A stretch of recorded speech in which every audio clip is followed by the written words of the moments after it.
dropped them in the big wastepaper basket. Clunk, bong, thunk. "That was a dumb old rocker," Sidney said, slapping his hands clean. "No, it wasn't," Harry replied. "I like that crickety old chair." "You just like horrible things," Sidney replied. "You are just off your rocker," Harry said, holding up a fist. Now, Miss Mackle said, limping back to a desk chair. "Christmas is only 4 days away. It's time for peace and goodwill." Just then the principal showed up at the door. "Anybody in here need a world?" he asked, holding up the globe. "We do," Miss Mackle exclaimed. Everyone laughed as the principal returned the world to the globe stand. "Miss Mackle, are you going to finish the story?"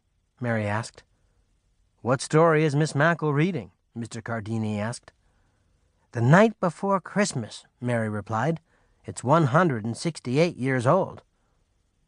"That old, huh? Well, I haven't heard it yet this year. May I join you?" he said, pulling up a little blue chair from the library table. "What do you think, class?" Miss Mackle asked. "Yes!" Miss Mackle opened her big, heavy storybook and turned to the right page. "Why doesn't everyone help me read the story this time?" Everyone sat up and waited for their cue. "'Twas the night before Christmas," we called out. And all through the house, Mr. Cardini boomed. "Not a creature was stirring," we replied. Harry made monster hands. "Not even a mouse." Mr. Cardini twisted his mustache and squeaked. Song Lee giggled. Sidney laughed so hard he was snorting like a pig. Room 2B is full of sounds. Some of them are horrible, and some of them are fun.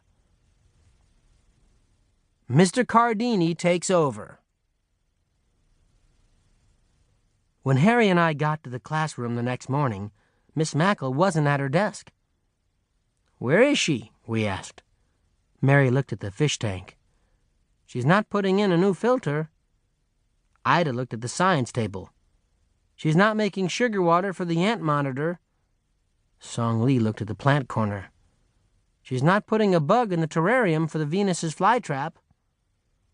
Harry looked at the drama corner.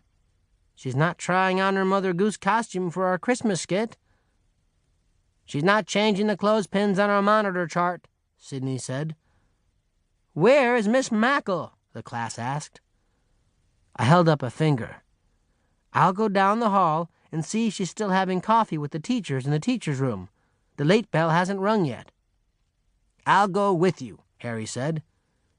As we walked down the hall, we saw the first graders and kindergartners hanging up their winter jackets and putting their caps and mittens carefully in their jacket sleeves. The kindergarten teacher was standing by the door with her hands behind her back. "Hello, Harry and Doug. We're looking forward to your skit this afternoon. Merry Christmas from Mother Goose." Harry and I smiled at Mrs. Chan. We had her in kindergarten. "What happened to your teeth, Harry?" she asked. Harry showed off his pink gums. "I rammed into a wall." Mrs. Chan took a closer look. I also see some new ones coming in." Harry nodded. He was happy about that. "Did you see Miss Mackle?" he asked. "No, I didn't. I've been mixing finger paint all morning." Then she wiggled her red gooey hands at us. "We're painting Santa Clauses today." Harry and I took a big step back. "Let's get out of here," I said. When we got to the teacher's room, we knocked. Mrs. Michelson, the librarian, opened the door. We could smell coffee and something buttery. "Good morning, boys," she said. "What can I do for you?" Harry drooled when he saw the tray of frosted Christmas cookies on the table. I liked the big computer printout that hung from the lights. "Merry Christmas, Happy Hanukkah, joy to all." "We're looking for Miss Mackle," I said. "She's usually in her room by now. Go back and check. Maybe her car stalled. It was 15 degrees this morning."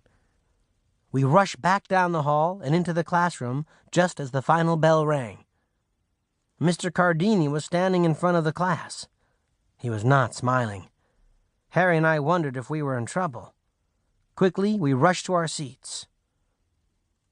"Boys and girls," he said.